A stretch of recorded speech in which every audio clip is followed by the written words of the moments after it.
أعوذ بالله من الشيطان الرجيم بسم الله الرحمن الرحيم அல்லாஹ்வால் கடமையாக்கப்பட்ட புனித ஜும்ஆவுடைய கடமையை நிறைவேற்றுவதற்காக வேண்டி நேர காலத்தோடு அல்லாஹ் சங்கையான சகோதரர்களே, நாம் முஸ்லிம்களாக வாழக்கூடியவர்கள், அல்லாஹுக்கு கட்டுப்பட வேண்டியவர்கள், ஸல்லல்லாஹு அலைஹி வஸல்லமை பின்பற்ற வேண்டியவர்கள், மனோ இச்சைக்கு வழிபடாதவர்கள், சுவர்க்கத்தை இலக்காக கொண்டவர்கள், அல்லாஹுடைய பொருத்தத்தை நோக்கமாக கொண்டவர்கள், ஆகிரத்தை அஞ்ச வேண்டியவர்கள், கபரை பயந்து நடுங்க வேண்டியவர்கள், சக்கராத்தை நினைத்து நடுங்க வேண்டியவர்கள். இதுதான் நம்முடைய வாழ்க்கையின் தீர்ச்சையாக இருக்கிறது. உலகம் இன்று இருக்கும், நாளை சென்றுவிடும். சொன்ன வார்த்தை உண்மையான வார்த்தை, சத்தியமான வார்த்தை. என்ன வார்த்தை? அலா குல்லு ஷைஇன் மா ஹலல்லாஹ பாத்திலுன் அலா குல்லு நஈமின் லா மஹாலத ஸாயிலுன். சொன்னார், அறிந்து கொள்ளுங்கள் மக்களே, அல்லாஹ்வை தவிர மற்ற அனைத்தும் இந்த உலகத்தில் பொய்யானது. அறிந்து கொள்ளுங்கள், இந்த உலக இன்பங்கள் எல்லாம் ஒரு நாள் நீங்கிவிடும், அழிந்துவிடும், முடிந்துவிடும். ஏமாந்து விடாதீர்கள். ஃபலா தகுர்ரன்னகுமுல் ஹயாத்துத் துன்யா. அல்லாஹ் எச்சரிக்கிறான், ஏ மனிதர்களே, உலக வாழ்க்கை, துனியாவுடைய மோகம் உங்களை ஏமாற்றி விட வேண்டாம். வலா யகுர்ரன்னகும் பில்லாஹில் கரூர். ஷைத்தான் உங்களை ஏமாற்றி விட வேண்டாம். ஏமாந்து விடாதீர்கள் முஸ்லிம்களே. உலகத்தில் அல்லாஹ்வுக்கு பொருத்தமாக வாழுங்கள், அல்லாஹ்வை அஞ்சி வாழுங்கள், ஆகிரத்தை நோக்கமாக கொண்டு வாழுங்கள். உலகம் பின்னோக்கி சென்று கொண்டே இருக்கிறது, மறுமை முன்னோக்கி வந்து கொண்டே இருக்கிறது. இப்னு ஹஜர் அஸ்கலானி ரஹிமஹுல்லாஹ் அலி ரலியல்லாஹு அன்ஹுடைய ஒரு அழகிய கூற்றை பதிவு செய்திருக்கிறார். இர்தஹலத்தித் துன்யா முதுபிரான். உலகம் எம்மை விட்டும் தூரமாகி புறமுதுகு காட்டி சென்று கொண்டே இருக்கிறது. வர்தஹலத்தில் ஆகிரத்து முக்பிலான். மறுமை நம்மை நோக்கி வந்து கொண்டே இருக்கிறது. புகாரியில் வருகிறது, ஸல்லல்லாஹு அலைஹி வஸல்லம் தன்னுடைய 2 விரல்களை இப்படி காட்டி சொன்னார்கள், புஇஸ்து அன வஸ்ஸாஅத்து கஹாத்தைன். நானும் உலக அழிவும், நானும் மறுமை நாளும் இவ்வளவு நெருக்கம் என்றார்கள் ஸல்லல்லாஹு அலைஹி வஸல்லம். நெருங்குகிறது சகோதரர்களே. ஸல்லல்லாஹு அலைஹி வஸல்லம் இந்த வார்த்தையை சொல்லி 1400 ஆண்டுகள் நம்மை கடந்து விட்டது. அப்படி என்றால் இந்த உலகத்தில் நாம் எப்படி நிம்மதியாக வாழ்வது? நாம் எப்படி பயமில்லாமல் வாழ்வது? நாம் எப்படி உலகத்தை மட்டும் நோக்கமாக கொண்டு வாழ்வது? நம்முடைய நோக்கம் மறுமை. இர்தஹலத்தில் ஆகிரத்து முக்பிலான். முன்னோக்கி வருகிறது மறுமை. தயாராகுங்கள் சகோதரர்களே. வலிகுல்லி வாஹிதின் மின்ஹுமா பனூன். சொன்னார் ஹஜ்ரத் அலி ரலியல்லாஹு அன்ஹு. உலக மக்களை 2ஆக பிரித்தார். ஒரு கூட்டம் உலகத்தை நோக்கமாக கொண்டு வாழ்கிறார்கள், முஸ்லிம்கள் கூட அப்படி வாழ்கிறார்கள். இன்னொரு கூட்டம் மறுமையை நோக்கமாக கொண்டு வாழ்கிறார்கள். ஃபகூனு மின் அப்னாஇல் ஆஹிரா மின் அப்னாஇத் துன்யா. துன்யாதாரிகளாக, உலக மோகம் பிடித்தவர்களாக ஆகிவிடாதீர்கள். ஏன் தெரியுமா? ஃபைனல் யௌம அமலுன் வலா ஹிசாப். இந்த உலகம் இருக்கிறதே, இது அமல் செய்ய வேண்டிய இடம். இந்த உலகம் இருக்கிறதே, இது நல்ல அமல்கள் செய்ய வேண்டிய இடம். இங்கே நீங்கள் அமல் செய்தாலும் செய்யாவிட்டாலும் அல்லாஹ் உங்களை கேள்வி கேட்க மாட்டான். ஆனால் கதன் மறுமை, கதன் மறுமை, ஹிசாபுன் வலா அமல். அங்கே அமல் செய்ய முடியாது, அங்கே உங்களால் தொழ முடியாது, அங்கே போய் உங்களால் நோன்பு வைக்க முடியாது, அங்கே ஹஜ்ஜி செய்ய முடியாது, அங்கே பள்ளிவாசல் கட்ட முடியாது. நற்குணத்தின் தாயகம், நபிகள் நாயகம் இந்த உலகத்தில் கஷ்டப்பட்டது ஏன் சகோதரர்களே? அல்லாஹ் நினைத்திருந்தால் அவரை தங்க கட்டிலில் படுக்க வைத்திருப்பான். அல்லாஹ் நினைத்திருந்தால் ஆகாயத்தில் பறக்க வைத்திருப்பான். அல்லாஹ் நினைத்திருந்தால் முழு மதீனாவிலும் தங்கத்தால் அல்லாஹ் கோட்டை கட்டி கொடுத்திருப்பான். ஆனால் நீங்கள் வரலாறை பெருட்டுங்கள், சீராவை பெருட்டுங்கள், அந்த சீரேவியின் வாழ்க்கையை பாருங்கள். எப்படி வாழ்ந்தார், எப்படி வாழ்ந்தார், எவ்வளவு தியாகம் செய்தார், எவ்வளவு கஷ்டப்பட்டார்.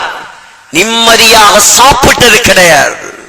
புகாரியில் வருகிறது, லம் யக்குலின் நபியு ஸல்லல்லாஹு அலைஹி வஸல்லம் அலா ஹிவானின் கத்ஸ்.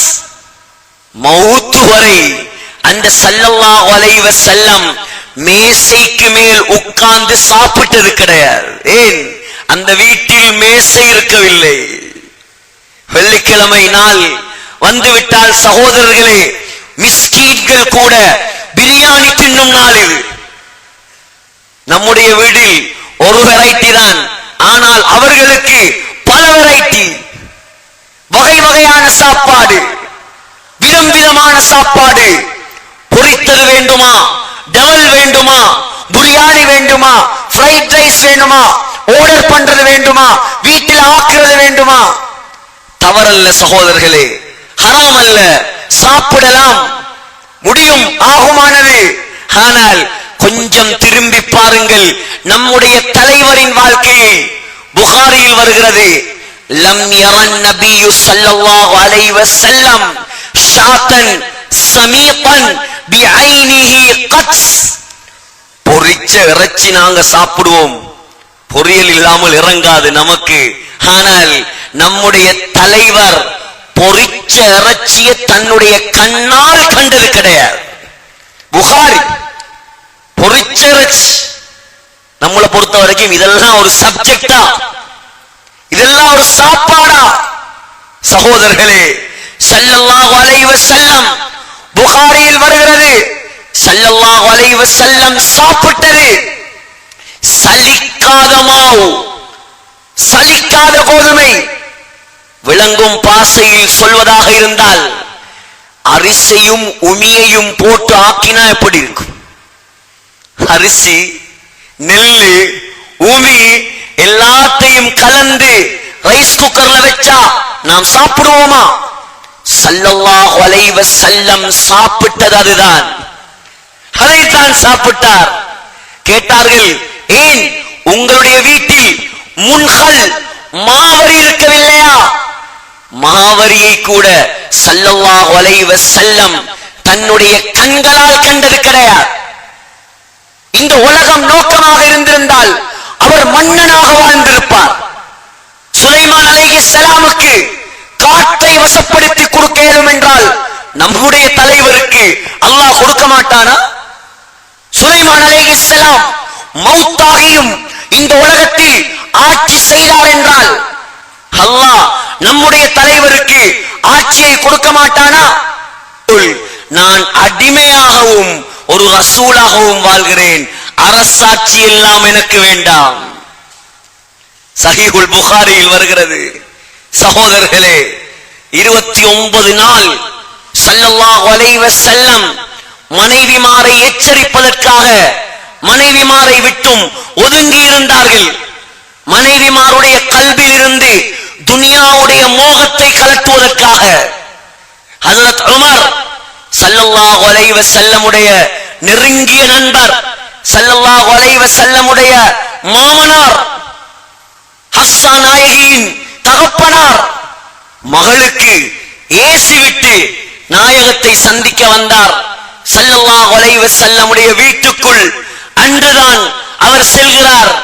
ஸல்லல்லாஹு அலைஹி வஸல்லம் சொல்கிறார், உமர் ரலியல்லாஹு அன்ஹு, அந்த வீட்டுக்குள் துனியாவுடைய ஆகிரத்துடைய தலைவரின் வீட்டுக்குள் நான் கண்டது 3 பொருள். சோஃபா செட் அல்ல, பெட்ரூம் செட் அல்ல. அந்த வீட்டுக்குள் இருந்தது ஒரு மூலையில் கொஞ்சம் கோதுமை கொட்டைகள் முதலாவது, இரண்டாவது பதனிடப்படாத மிருகத்துடைய தோல் துண்டு, மூணாவது ஸல்லல்லாஹு அலைஹி வஸல்லம் படுத்திருந்த ஈச்ச ஓலையால் செய்யப்பட்ட பாய். கண்டதோடு உமர் ரலியல்லாஹு அன்ஹு கண்கள் கலங்கிவிட்டார். உமரை கண்ட ரலியல்லாஹு அன்ஹு ஸல்லல்லாஹு அலைஹி வஸல்லம் துனியாவில் இன்பமாக சந்தோஷமாக சுகத்தோடு வாழ்கிறார்கள். நீங்கள் அல்லாஹ்விடம் கையை ஏந்தினால் அல்லாஹ் உங்களுக்கு தரமாட்டானா? ஸல்லல்லாஹு அலைஹி வஸல்லம் பார்த்து கேட்டார்கள், அஃபீ ஷக்கின் அன்த இப்னுல் கத்தாப், கத்தாபுடைய மகனே உமரே, உனக்கு சந்தேகமா? அல்லாஹ் எங்களுக்கு இங்கே தரமாட்டான், எங்களுக்கு இங்கே எதுவும் தேவையில்லை உமரே, எங்களுக்கு வேண்டும் ஆகிரா. இன்னஹும் கௌமுன் உஜ்ஜிலத் லஹும் ஹஸனாத்துஹும், இந்த முஷ்ரிக்குகள் அல்லாஹ்வை மறுத்தவர்கள், அல்லாஹ் இவர்களுக்கு உலகத்திலேயே எல்லாத்தையும் கொடுத்து முடித்து விட்டான், அவர்களுக்கு மறுமையில் எதுவும் கிடையாது. ஸல்லல்லாஹு அலைஹி வஸல்லம் மௌத்தாகினார்கள். அபூபக்கர் ரலியல்லாஹு அன்ஹு ஆட்சிக்கு வந்தார்கள். உமர் ரலியல்லாஹு அன்ஹு ஆட்சிக்கு வந்தார்கள். ஜனாதிபதி சாதாரண ஜனாதிபதி அல்ல, ஒரு நாட்டுக்கு தலைவர் அல்ல. உலமாக்கள் வரலாற்று ஆசிரியர்கள் எழுதுகிறார்கள், இப்பொழுது உள்ள கணக்கின்படி 41 நாட்டுக்கு ஒரு ஜனாதிபதி. 41 நாடு, சவுதி அரேபியாவிலிருந்து ரஷ்யா வரை, சவுதி அரேபியாவிலிருந்து இந்துஸ்தான் வரை, சவுதி அரேபியாவிலிருந்து சைனா வரை பரந்த விரிந்த மகா சாம்ராஜ்யம். ஜனாதிபதி மதீனாவில் அவருக்கென்று ஒரு மாளிகை கிடையாது, மதீனாவில் அவருக்கென்று சொந்தமாக ஒரு வீடு கிடையாது, மதீனாவில் அவருக்கென்று சிம்மாசனங்கள் கிடையாது. சகோதரர்களே, ஆட்சியை ஏற்றவுடன் வியாபாரியாக இருந்த உமர் ரலியல்லாஹு அன்ஹு மக்களை எல்லாம் ஒன்று கூட்டி மஷூரா செய்தார். இப்பொழுது ஆட்சி பொறுப்பை நான் ஏற்றதால் என்னால் தொழில் செய்யும் வியாபாரம் செய்யும் சந்தர்ப்பம் கிடையாது. எனவே நீங்கள் என்னை என்ன செய்ய சொல்கிறீர்கள்? மக்கள் எல்லாம் பல ஆலோசனை சொன்னார்கள். உமரே, நீங்கள் வேண்டிய சல்லியை எடுத்துக் கொள்ளலாம், வேண்டிய பணத்தை எடுக்கலாம், பல ஆலோசனைகள். நீங்கள் பொது நிதியிலிருந்து அரசாங்கத்திலிருந்து உங்கள் தேவைக்காக அளவில்லாமல் பாவிக்கலாம். ஹஜரத் அலி ரலியல்லாஹு அன்ஹு அமைதியாக இருந்தார். அலி, உன்னுடைய கருத்தென்ன? சொன்னார், அமீருல் முஃமினீன், உங்களுக்கும் உங்களுடைய குடும்பத்துக்கும் செலவுக்கு எவ்வளவு தேவையோ நீங்கள் அதை மாத்திரம் எடுக்கலாம். அந்த மஷூராவை ஏற்றுக்கொண்டார் உமர் ரலியல்லாஹு அன்ஹு. சகோதரர்களே, சம்பளம் சாதாரண சம்பளம். சிந்தியுங்கள், உதாரணமாக யோசியுங்கள். இப்பொழுது இருக்கக்கூடிய இந்த பொருளாதார சிக்கலான காலத்தில் ஒரு மனிதனுக்கு, ஒரு சாதாரண குடும்பஸ்தனுக்கு 20,000 25,000 30,000 பணம் போடுமா? ஒரு ஜனாதிபதியுடைய சம்பளம் 41 நாடுகளின் தலைவரின் சம்பளம் வாழ்வதற்கு போதாத சம்பளம். இப்பொழுது 4 சஹாபாக்கள் ஆலோசனை செய்தார்கள். ஹஜரத் அலி, ஹஜரத் உஸ்மான், ஹஜரத் தல்ஹா, ஹஜரத் சுபைர் ரலியல்லாஹு அன்ஹும். அமீருல் முஃமினீன் உமர் ரலியல்லாஹு அன்ஹு வாழ்வாதாரத்துக்காக கஷ்டப்பட்டு கொண்டிருக்கிறார், சிரமப்படுகிறார். அவருடைய சம்பளத்தை கூட்டினால் நல்லமே, சம்பளத்தை கூட்டலாம். ஆனால் அவரிடம் சென்று நாங்கள் பேசினால் என்ன நடக்கும் என்று தெரியாது. எனவே அமீருல் முஃமினீனுடைய மகள் ஹஃப்ஸா ரலியல்லாஹு அன்ஹாவை அழைத்து சொன்னார்கள், உங்களோட வாப்பாட்ட சொல்லுங்க, சம்பளத்தை கூடிய அடுக்க சொல்லுங்க, கொஞ்சம் உடுப்பு நல்லா உடுக்க சொல்லுங்க, கொஞ்சம் நல்ல சாப்பாடு சாப்பிட சொல்லுங்க, கொஞ்சம் நல்ல விருப்பில் படுக்க சொல்லுங்க. ஹஃப்ஸா ரலியல்லாஹு அன்ஹா பாப்பாவின் மகள் பாப்பாவை அழைத்து இந்த விடயத்தை சொன்னபோது உமர் ரலியல்லாஹு அன்ஹு முகமெல்லாம் மாறி சிவந்து கடுகடுப்போடு கேட்டார், இதை உன்னிடம் சொன்னது யார்? சொன்னார் ஹஃப்ஸா, அது அமானிதம், சொல்ல முடியாது. அவர்களுடைய பெயரை மாத்திரம் நீ சொன்னால் அவர்களுடைய முகத்தை நான் மாற்றுவேன். ஹஃப்ஸா ரலியல்லாஹு அன்ஹா, நீ வாழ்ந்தது யாரோடு? முஹம்மது ஸல்லல்லாஹு அலைஹி வஸல்லமோடு. சொல், உன்னுடைய கணவன் உடுத்த விலை உயர்ந்த ஆடை எது? சொன்னார் ஹஃப்ஸா ரலியல்லாஹு அன்ஹா, ரெண்டு காவி நிறத்தில் 2 உடுப்பு இருந்தது என்னுடைய வீட்டில். சகோதரர்களே, ஸல்லல்லாஹு அலைஹி வஸல்லம் வெள்ளிக்கிழமை நாளில் அதை உடுப்பார், அல்லது வெளியூர்களிலிருந்து யாராவது முக்கியஸ்தர்கள் வந்தால் மாத்திரம் அதை உடுப்பார்கள்.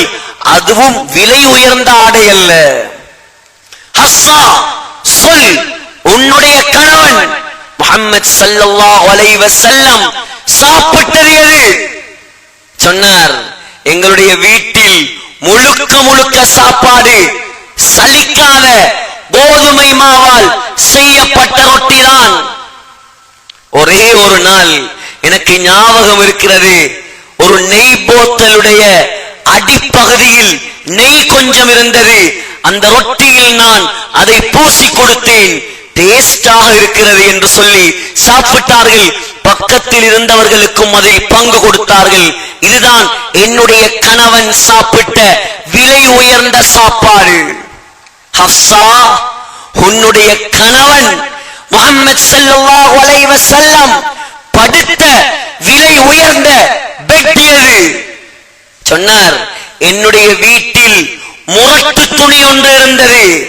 கோடை காலத்தில் அதை நான் 4ஆக மடிப்பேன், அதன் மீது படுப்பார்கள். குளிர் காலத்தில் அதை 2ஆக மடிப்பேன், அதை போத்திக் கொண்டு படுப்பார்கள்.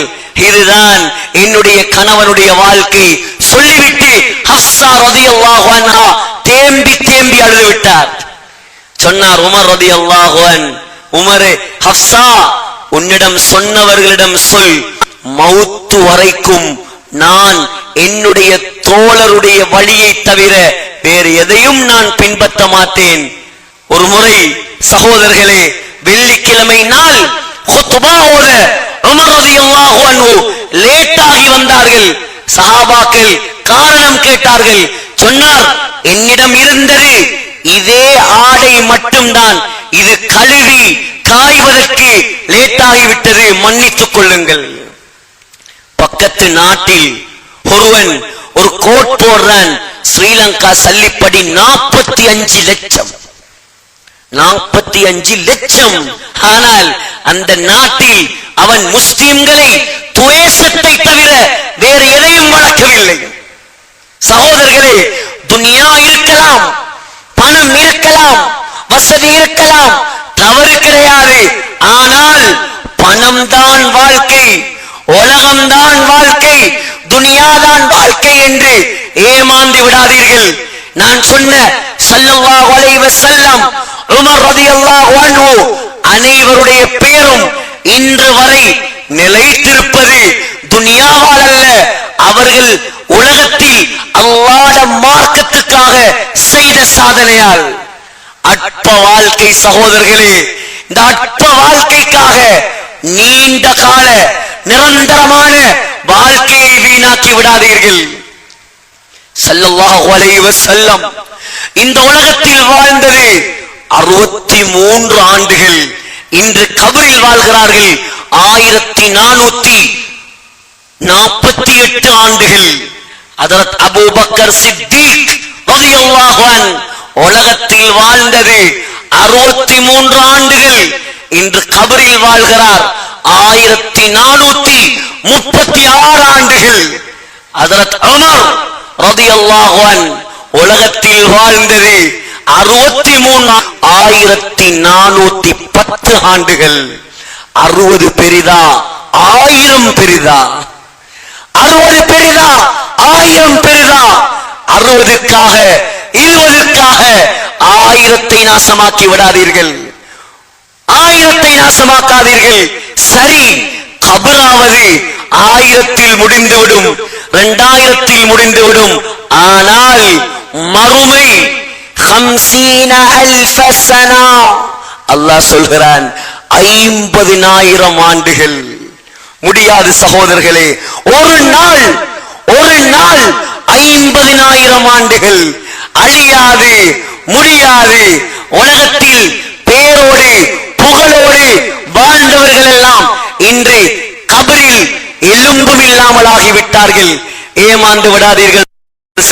இலங்கையிலிருந்து மாணிக்கம், சைனாவிலிருந்து மாணிக்கம், அரபு தேசத்திலிருந்து மாணிக்கம், ஆங்கில தேசத்திலிருந்து மாணிக்கம், விதம் விதமாக நவரத்தின கற்களால் அலங்கரித்தார் ஷாஜஹான் தாஜ்மஹாலை. சகோதரர்களே, சிந்தியுங்கள்.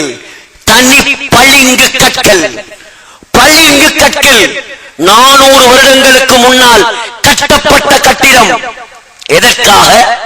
தன்னுடைய காதல் மனைவி மும்தாஸுக்காக.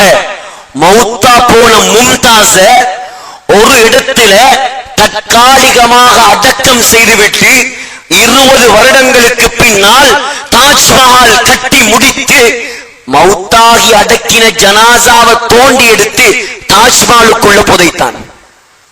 தாஜ்மஹால் காலையில் ஒரு நிறம், மாலையில் ஒரு நிறம், இரவு நேரத்தில் ஒரு நிறம். போய் பார்த்தவர்களுக்கு தெரியும். அதிகாலையில் லைட் பிங்க் கலர், மாலை நேரத்தில் ஒரு பிளாக் தாஜ்மஹால், கருப்பு தாஜ்மஹாலை கட்ட ஆரம்பித்தான். உடனே மகன் அவுரங்கசீப் ரஹிமஹுல்லாஹ் மிகப்பெரிய ஆலிம் வாப்பாவை பிடித்து ஜெயிலில் அடைத்தார். ஏன்? நீ உலகத்தில் கட்ட வேண்டியது தாஜ்மஹால் அல்ல.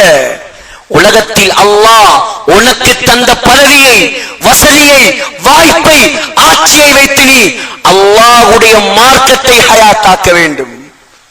என்ன பிரயோசனம்? இதே தாஜ்மஹால் ஒரு பள்ளிவாசலாக இருந்திருந்தால் இன்று கபரில் நன்மைகள் நிறைந்திருக்கும். ஆண்கள் பறித்தான். கடைசி மன்னர் ஜாஃபர், சகோதரர்களே, முகலாய பேரரசின் ஆங்கிலேயர்களால் சிறைப்பிடிக்கப்பட்டான். சிறைப்பிடிக்கப்பட்டு ஜெயிலில் கொண்டு போய் வைத்து மன்னருக்கு காலை உணவு வருகிறது, சாப்பாடு வருகிறது. மன்னர் நினைத்தார், ஜெயிலில் அடைத்தாலும் ஆங்கிலேயன் பரவாயில்லை, சாப்பாடு தருகிறானே. சாப்பாட்டை திறந்து பார்த்தால் மன்னருடைய குழந்தைகளின் தலை தட்டில் வைக்கப்பட்டிருக்கிறது. சகோதரர்களே, இதெல்லாம் பாடம். அக்கரைப்பற்று மக்களே, சிந்தியுங்கள், சிந்தியுங்கள். 51 பள்ளிவாசல் அக்கரைப்பற்றில், 19 ஜும்ஆ பள்ளி, 50,000 முஸ்லிம்கள். ஆனால் ஒரு பள்ளிவாசலாவது இருக்கிறதா? நம்முடைய ஊரில் 100க்கு 100% தொழுகையாளிகள் உள்ள பள்ளிவாசல். இதுதான் கண் குளிர்ச்சி சகோதரர்களே. துனியா அல்லாஹ் எழுதியதை உங்களுக்கு தருவான். நம்முடைய ஊர் முழு இலங்கையும் அறியப்பட்ட ஊர், எல்லா வசதி வாய்ப்புகளும் நிறைந்த ஒரு ஊர். இன்றைக்கு சகோதரர்களே, வாலிபர்களே, புத்திஜீவிகளே, அரசியல் செய்பவர்களே, தலைவர்களே, படித்தவர்கள், ஊரில் வாழ்ந்த மண்ணின் மைந்தன். அதுவரை நீங்கள் துனியாவில் என்ன செய்தாலும் அல்லாஹ் கணக்கெடுக்க மாட்டான். ஆகையால் முஸ்லிம்களே, அல்லாஹ் நமக்கு தந்த பாக்கியம், நாம் ஒரு செறிவான பலம் வாய்ந்த முஸ்லிம் ஊர்களில் வாழ்ந்து கொண்டிருக்கிறோம். ஆனால் துனியா நமக்கு பெருகிக் கொண்டே போகிறது, ஆகிரத் நம்மை சுற்றும் தூரமாகிக் கொண்டே செல்கிறது. சிந்தியுங்கள், அல்லாஹ்வை நெருங்குங்கள், தொழுகையாளிகளாக மாறுங்கள். வாலிபர்களே, முடிவெடுங்கள். இன்றைய அசர் தொழுகையிலிருந்து ஒரு தொழுகையை கூட நான் விட மாட்டேன்.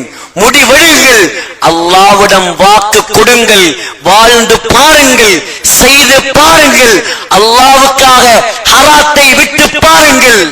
அல்லாஹ் உங்களை எங்கேயோ கொண்டு போய் வைப்பான். எனவே எல்லாம் வல்ல அல்லாஹ் நம் அனைவருடைய பாவங்களை மன்னிப்பானாக.